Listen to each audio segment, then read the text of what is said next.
सभी को नमस्ते। My self Sant Kumar Meena, assistant professor, government college Mandphiya. पिछली क्लासों में अपन ने बेसिक इकोनॉमिक्स का अध्ययन किया था, जैसे इकोनॉमिक्स की उत्पत्ति कहाँ से हुई, इकोनॉमिक्स के एरियाज कौन कौन से हैं। आज अपन बात करते हैं इकोनॉमिक्स के अंतर्गत माइक्रो और मैक्रो इकोनॉमिक्स की। 1931 में लियोनल रॉबिन्सन आए थे। उसके बाद 1933 में रेगनर फ्रिश आया और उन्होंने इकोनॉमिक्स को दो भागों में डिवाइड किया, micro and macro economics. Micro को सूक्ष्म अर्थशास्त्र, मैक्रो को बड़ा या समष्टि अर्थशास्त्र भी कह सकते हैं, समष्टि अर्थशास्त्र, समष्टि, और माइक्रो को व्यष्टि अर्थशास्त्र। अब ये देखते हैं माइक्रो इकोनॉमिक्स होता क्या है। माइक्रो इकोनॉमिक्स यानी सूक्ष्म अर्थशास्त्र आर्थिक विश्लेषण की वह शाखा है जिसमें अर्थव्यवस्था की व्यक्तिगत इकाइयों के उद्देश्यों एवं व्यवहारों का अध्ययन किया जाता है। यानी इसके अंतर्गत विशिष्ट व्यक्ति, विशिष्ट फर्म, विशिष्ट इंडिविजुअल बचत, इंडिविजुअल विनियोग आदि का अध्ययन किया जाता है। मतलब व्यक्तिगत इकाइयों का अध्ययन इसके व्यष्टि अर्थशास्त्र के अंतर्गत किया जाता है। अब व्यष्टि अर्थशास्त्र के अंतर्गत इसका क्षेत्र क्या है, क्या क्या किन किन का अध्ययन इसके अंतर्गत करते हैं। पहला है इसमें कंजम्पशन, उपभोग। उपभोग को आर्थिक क्रियाओं का आदि एवं अंत भी कहा जाता है।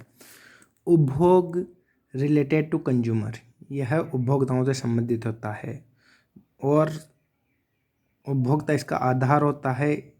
और उपभोक्ता किसी वस्तु का उपभोग करने से पहले उस वस्तु की यूटिलिटी, डिमांड, इलास्टिसिटी आदि के बारे में जानकारी करता है। इस वजह से अपन उपभोग के अंतर्गत इन तीनों का अध्ययन करेंगे, यूटिलिटी, डिमांड और इलास्टिसिटी, तीनों को आगे अलग से पढ़ेंगे। दूसरा इसके क्षेत्र में आता है प्रोडक्शन, उत्पादन। उपयोगिता का सृजन करना ही उत्पादन कहलाता है। ये उत्पादक से संबंधित हैं और उत्पादक किसी वस्तु का उत्पादन करने से पहले उसकी पूर्ति, लॉ ऑफ प्रोडक्शन, उत्पादन के नियम, उसमें किसी वस्तु के प्रोडक्शन में आने वाली कॉस्ट, उसकी रेवेन्यू, इनका पहले से ही वो थोड़ा उनकी तरफ ध्यान आकर्षित कर लेता है, जिससे उसके उत्पादन में ज़्यादा समस्या उत्पन्न न हो। तो इसके अंतर प्रोडक्शन के अंतर्गत अपन सप्लाई पढ़ेंगे, पूर्ति, प्रोडक्शन, उत्पादन के नियम, लागत और आगम, इनका अध्ययन करेंगे। तीसरा क्षेत्र है वस्तु कीमत।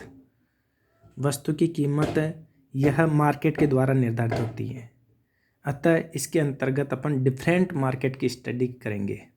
मार्केट के अंतर्गत अपन पूर्ण प्रतियोगिता, अपूर्ण प्रतियोगिता, अल्पाधिकार, एकाधिकार, एकाधिकारात्मक, ये सब इसके अंतर्गत अपन पढ़ेंगे।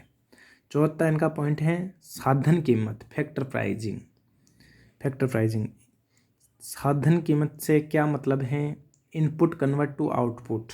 मतलब जैसे अपन किसी वस्तु में कच्चा माल यूज में लेते हैं और उसके द्वारा फिनिश गुड का निर्माण करते हैं, तो साधन कीमत जो जो किसी वस्तु के निर्माण में साधन लगे हैं, जैसे श्रम, पूंजी, साहसी, भूमि, इनकी थ्योरीज पढ़ते हैं। श्रम, पूंजी, साहसी, भूमि, इनको जो साधन की कीमत जो चुकाई है, उनके वितरण के सिद्धांत अपन इसमें पढ़ते हैं। तो ये चार चीज़ें, चार इसके क्षेत्र हैं, कंजम्पशन, प्रोडक्शन, वस्तु कीमत का सिद्धांत और साधन कीमत का सिद्धांत। ये चार इसके क्षेत्र के अंतर्गत आते हैं। अब बात करें मैक्रो इकोनॉमिक्स क्या है, समष्टि अर्थशास्त्र क्या है। इसके अंतर्गत उन आर्थिक समस्याओं एवं व्यवहारों का अध्ययन किया जाता है जो संपूर्ण अर्थव्यवस्था से संबंधित एवं समग्र प्रकृति की होती है, यानी जिसका पूरी इकोनॉमी से संबंधित होती है। स्कोप ऑफ मैक्रो इकोनॉमिक्स की बात करें तो इसके अंतर्गत पहले आती है theory of income and employment. इसके अंतर्गत इनकम, आय और रोजगार को बढ़ाकर सोशल वेलफेयर किया जाता है। अधिक से अधिक इनकम और एम्प्लॉयमेंट को बढ़ाकर सामाजिक कल्याण का कार्य किया जाता है। दूसरा इसके अंतर्गत है सामान्य मूल्य स्तर का सिद्धांत। सामान्य मूल्य स्तर के सिद्धांत के अंतर्गत अपन देखते हैं, इसके अंतर्गत अपन मुद्रास्फीति, मुद्रास्फीति, मुद्रा अपस्फीति, संस्फीति, अस्फीति, इनका अध्ययन करते हैं सामान्य मूल्य स्तर में। फिर है theory of economic development, theory of trade cycle, theory of money and banking, theory of revenue and distribution, theory of foreign exchange, इन सब का अध्ययन अपन मैक्रो इकोनॉमिक्स के अंतर्गत करते हैं। Theory of income and employment, इसके अंतर्गत उपभोग फलन, विनियोग फलन, गुणक एवं त्वरक का अध्ययन किया जाता है। ये भी अभी आगे पढ़ेंगे, ये इकोनॉमिक्स में आते हैं, आगे पढ़ेंगे।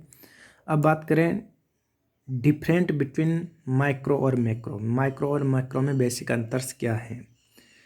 माइक्रो में व्यक्ति की इकाइयों का अध्ययन करते हैं, जबकि मैक्रो में संपूर्ण अर्थव्यवस्था का अध्ययन किया जाता है, पहला अंतर। दूसरा अंतर, माइक्रो इकोनॉमिक्स कीमत विश्लेषण पर आधारित हैं, जबकि मैक्रो इकोनॉमिक्स आय विश्लेषण पर आधारित होती हैं। तीसरा अंतर, माइक्रो इकोनॉमिक्स का महत्व कम है, जबकि मैक्रो इकोनॉमिक्स का महत्व दिन प्रतिदिन बढ़ता जा रहा है। माइक्रो इकोनॉमिक्स क्योंकि इंडिविजुअल पर आधारित होते हैं, इस वजह से इसका विश्लेषण सरल है, जबकि मैक्रो इकोनॉमिक्स का अध्ययन करना या विश्लेषण करना थोड़ा जटिल है। माइक्रो इकोनॉमिक्स सीमांत विश्लेषण पर आधारित है, जबकि इसका क्षेत्र राष्ट्रीय आय, पूर्ण रोजगार, मुद्रा बैंकिंग, राजस्व आदि पर आधारित होती है मैक्रो इकोनॉमिक्स। Thank you.